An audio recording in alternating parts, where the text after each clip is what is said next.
matching basis.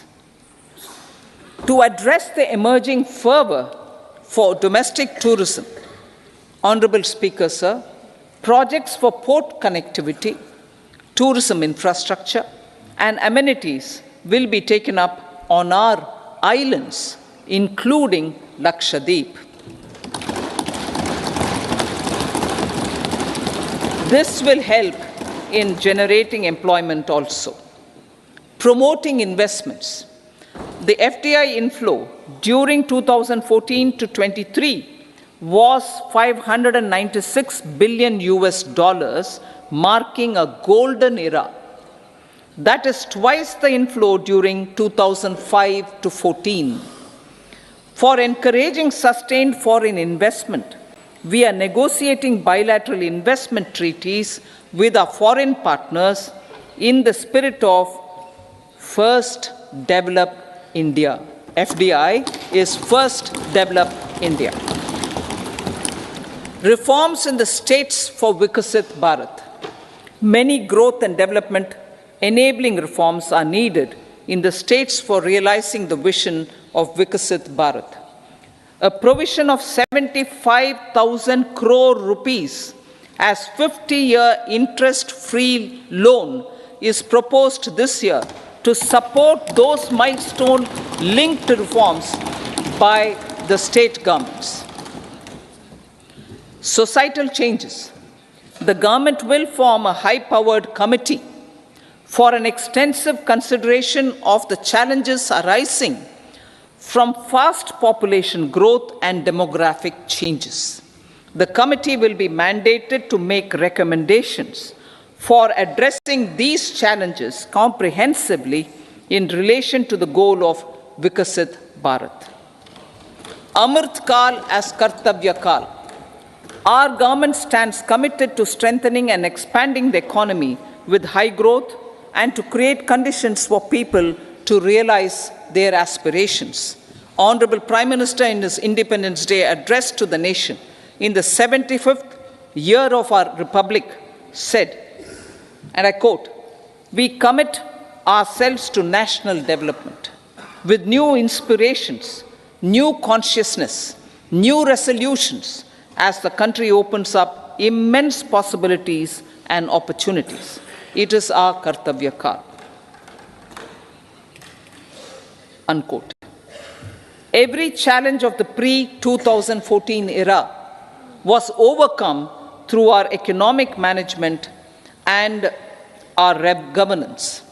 These have placed the country on a resolute path of sustained high growth. This has been possible through right policies, true intentions, and appropriate decisions.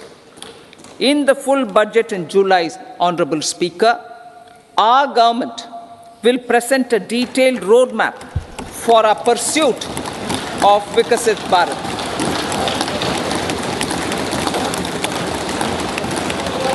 Revised estimates. Revised estimates of 2023-24. The revised estimate of the total receipts other than borrowings is 27.56 lakh crores of rupees, of which the tax receipts are 23.24 lakh crore rupees. The revised estimate of total expenditure is 44.90 lakh crore rupees. The revenue receipts at 30.03 lakh crore rupees are expected to be higher than the budget estimate, reflecting strong growth momentum and formalization in the economy. The revised estimate of the fiscal deficit is 5.8% of GDP, improving on the budget estimate, notwithstanding moderation in the nominal growth estimates. Budget estimates for 2024-25. Coming to the year 2024-25, the total receipts other than borrowings and total expenditure are estimated at 30.80 and 47.66 lakh crore rupees respectively. The tax receipts are estimated at 26.02 lakh crore rupees. The scheme of 50-year interest-free loan for capital expenditure to states will be continued this year with an outlay of 1.3 lakh crore rupees. We continue on the path of fiscal consolidation, as announced in my budget speech of 2021-22, to reduce fiscal deficit below 4.5% by 25-26. The fiscal deficit in 2024-25 is estimated to be 5.1% of GDP, adhering to that path. So the gross and net market borrowings through dated securities during 24-25 are estimated at 14.13 lakh crore rupees and 11.75 lakh crore respectively. Both will be less than that in 23-24. Now that the private investments are happening at scale, the lower borrowings by the central government will facilitate larger availability of credit for the private sector. Vote on account.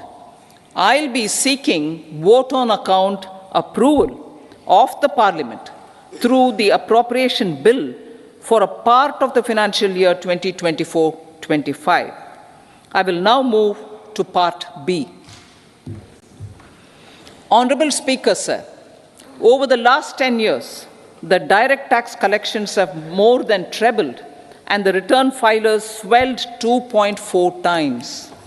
I would like to assure the taxpayers that their contributions have been used wisely for the development of the country and welfare of its people. I appreciate the taxpayers for their continued support. The government has reduced and rationalized tax rates. Under the new tax scheme, there is now no tax liability for taxpayers with income up to 7 lakh rupees, up from 2.2 lakh rupees in the financial year 2013-14. The threshold for presumptive taxation for retail businesses was increased from 2 crores to 3 crores. Similarly, the threshold for professionals eligible for presumptive taxation was increased from 50 lakh rupees to 75 lakh rupees. Also, corporate tax rate was decreased from 30% to 22% for existing domestic companies and to 15% for certain new manufacturing companies. Honourable Speaker, sir, in the last 5 years, our focus has been to improve taxpayer services. The age-old jurisdiction-based assessment system was transformed with the introduction of faceless assessment and appeal, thereby imparting greater efficiency, transparency, and accountability. Introduction of updated income tax returns, a new Form 26AS, and pre-filling of tax returns have made filing of tax returns simpler and easier. Average processing time of returns has been reduced from 93 days in the year 2013-14 to a mere 10 days this year, thereby making refunds faster. Indirect taxation. By unifying the highly fragmented indirect tax regime in India, the GST has reduced the compliance burden on trade and industry. The industry has acknowledged the benefits of GST. According to a recent survey conducted by a leading consulting firm, 94% of industry leaders view the transition to GST as largely positive. According to 80% of the respondents, it has led to supply chain optimization, as elimination of tax arbitrage and octroi has resulted in disbanding of checkposts at the state and city boundaries. At the same time, tax base of GST more than doubled, and the average monthly gross GST collection has almost doubled to 1.66 lakh crores this year. States too have benefited. States' SGST revenue, including compensation released to states in the post-GST period of 2017-18 to 2022-23, has achieved a buoyancy of 1.22. In contrast, the tax buoyancy of state revenues from subsumed taxes in the pre-GST four-year period of 2012-13 to 2015-16 was a mere 0.72.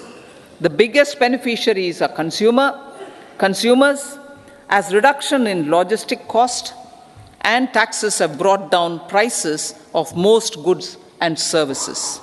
We have taken a number of steps in customs to facilitate international trade.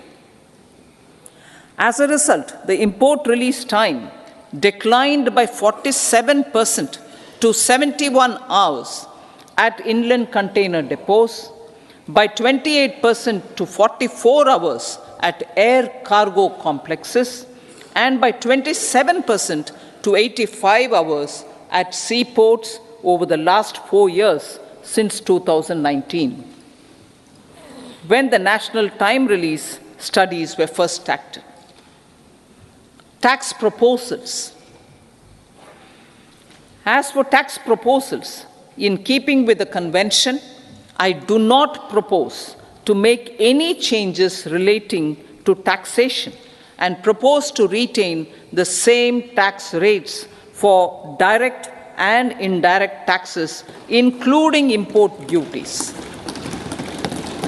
However, certain tax benefits to startups and investments made by sovereign wealth or pension funds, as also tax exemption on certain income of some IFSC units, are expiring on 31/3/2024.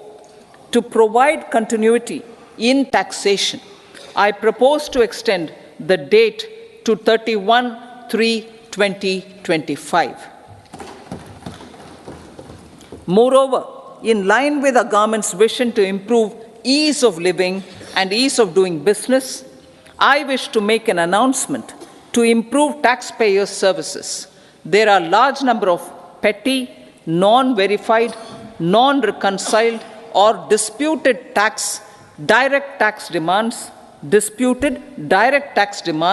many of them dating as far back as 1962, which continue to remain on the books, causing anxiety to honest taxpayers and hindering refunds of subsequent years.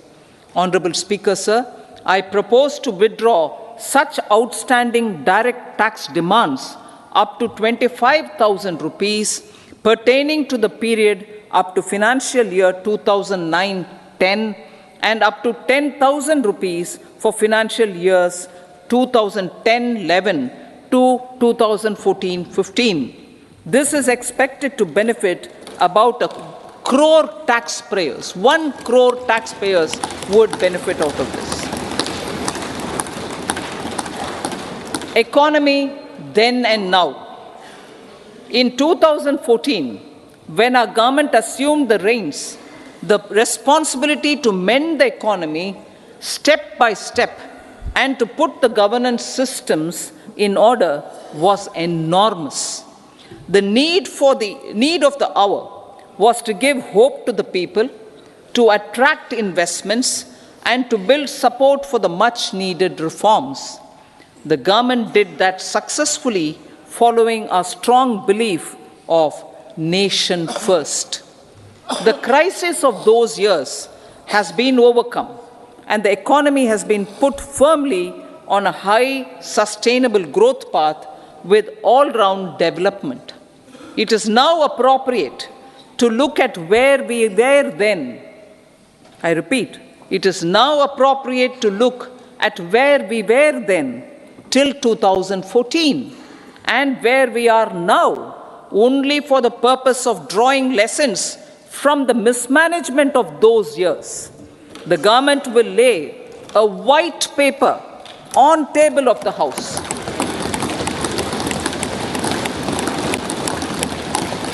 The exemplary track record of governance, development, and performance effective delivery, and Jan Kalyan has given the government trust, confidence, and blessings of the people to realize whatever it takes the goal of Vikasit Bharat with good intentions, true dedication, and hard work in the coming years and decades. With this, Honorable Speaker, I commend the interim budget to this august House. Jai Hind.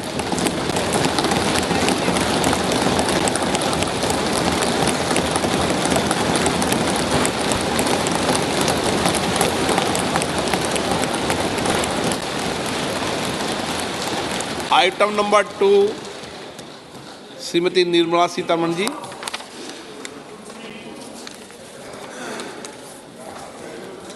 So, with your permission, I rise to lay on the table the following statements under Section 3(1) of the Fiscal Responsibility and Budget Management Act 2003, Medium-Term Fiscal Policy cum Fiscal Policy Strategy Statement and Macroeconomic Framework Statement. Item number 3 Shrimati Nirmala Sitharaman ji.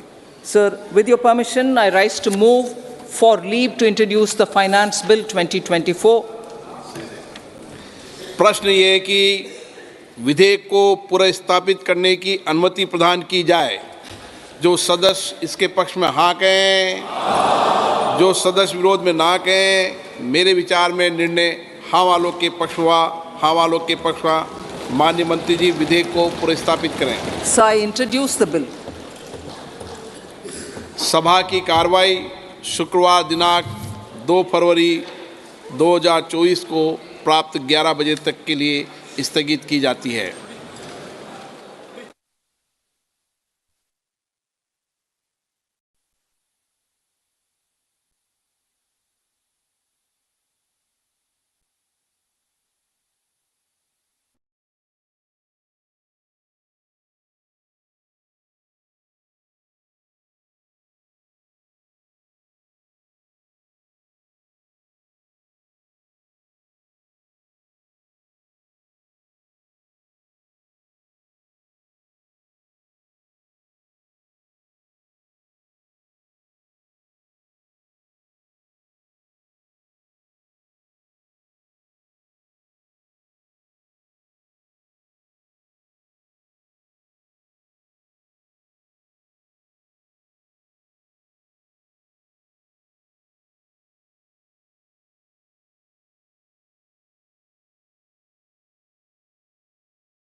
What is GDP? GDP, or Gross Domestic Product, is total market value of all final goods and services produced in the country over a period of time, usually 1 year. Increase in GDP or GDP growth rate indicates the overall health of the economy.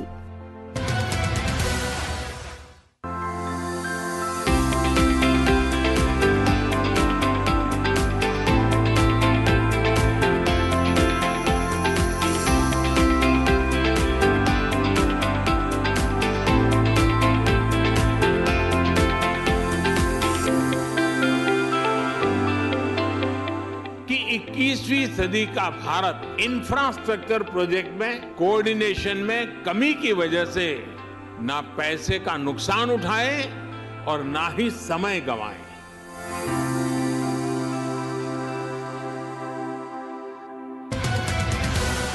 What is fiscal deficit? When government's revenues from various sources fall short of its entire expenditure, it has to borrow money to meet the shortfall.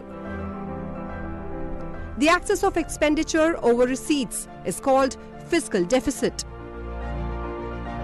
Higher fiscal deficit may result in higher rate of inflation.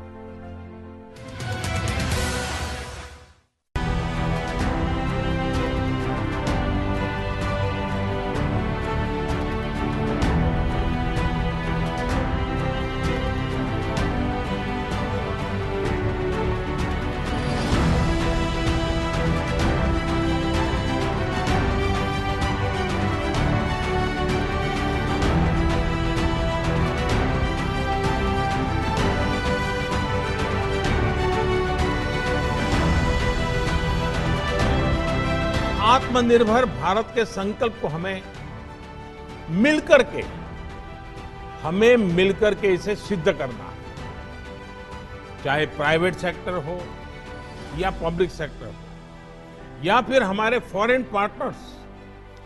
आत्मनिर्भर भारत सभी के लिए win win संकल्प है।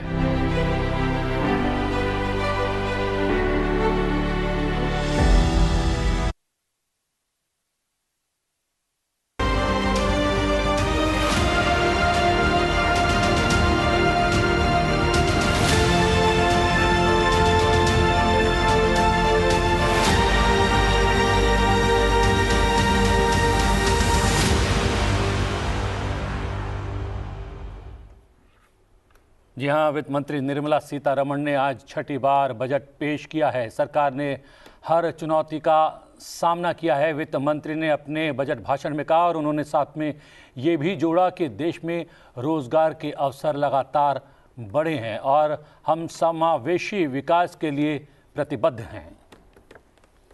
बिल्कुल, तो अंतरिम budget 2024 वित्त मंत्री निर्मला सीतारमण ने पेश किया और करीब करीब अगर हम देखें प्रतिबिंब तो ये 1 घंटे का बजट भाषण रहा जिसमें तमाम बड़ी बातें कही गई हैं। यानी हम ये कहें कि 1 घंटे के अंदर समाहित ये बजट जरूर है, इसे एक छोटी स्पीच ही मानेंगे अगर बाकी बजट से तुलना करें प्रतिबिंब, लेकिन तमाम बड़ी बातें हैं जिनका जिक्र अभी प्रतिबिंब भी कर रहे हैं। और वित्त मंत्री ने जिसका जिक्र किया है, उन्होंने गरीब, महिला और अन्नदाताओं पर बजट में जोर है इस बात का जिक्र किया। साथ ही कहा है कि जो सरकार है वो सबका साथ, सबका विकास पर काम कर रही है।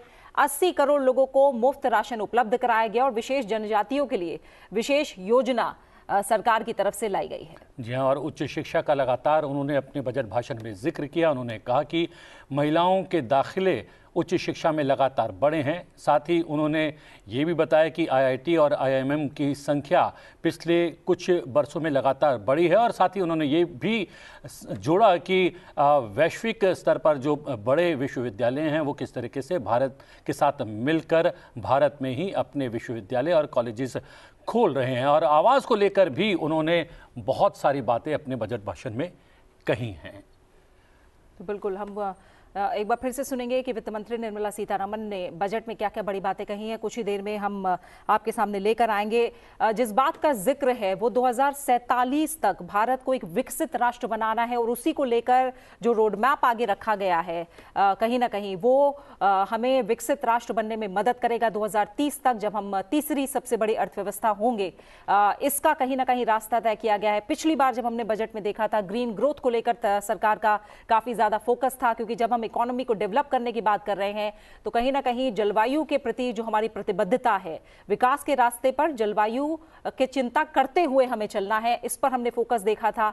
आखिर किस तरह से ये बजट इस बार अहम साबित हो रहा है, कौन से ऐसे बड़े बड़े कदम हैं जिन पर सरकार का फोकस है, हम लगातार इस पर बात कर रहे हैं। युवाओं को प्रशिक्षण देने की बात कही गई है कहीं ना कहीं प्रतिबिंब, और जैसा हम लगातार सुबह से चर्चा भी कर रहे थे कि किसान, महिला, युवा, इन पर और जो गरीब हैं इन पर सरकार का बड़ा फोकस रह सकता है, और इसी का जिक्र कहीं ना कहीं हमें बजट में दिखाई भी दिया। और उन्होंने ये भी बताया कि अभी तक के प्रयासों से अभी तक की योजनाओं परियोजनाओं के माध्यम से किस तरीके से महिलाओं का सशक्तिकरण हुआ है, महिला किस तरीके से उद्यमशीलता बनी है और उसमें 28% की किस तरीके से बढ़ोतरी हुई है, और जिसका जिक्र हमने शुरुआत में ही किया कि किस तरीके से 1 करोड़ से ज़्यादा युवाओं को लगातार सरकार प्रशिक्षण देने का प्रयास कर रही है। 7 नए IIT खोले गए हैं और इसके साथ ही 7 नए IIM भी बनाए गए हैं।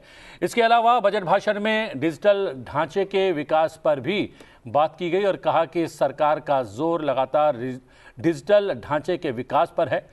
इसके अलावा जो बड़े कानून बनाए गए हैं उसका जिक्र भी लगातार अपने बजट भाषण में वित्त मंत्री निर्मला सीतारमण ने किया। उन्होंने कहा कि हमारी सरकार ने 3 तलाक को ख़त्म किया है। साथ ही साथ उन्होंने ये भी जोड़ा कि DBT के ज़रिए लोगों को 34 लाख करोड़ रुपए सरकार की ओर से दिए गए हैं और लोगों की आमदनी में भी लगातार इजाफा हो रहा है। The Indian economy has witnessed profound positive transformation in the last 10 years. The people of India are looking ahead to the future with hope and optimism. With the blessings of the people, when our government, under the visionary and dynamic leadership of Honorable Prime Minister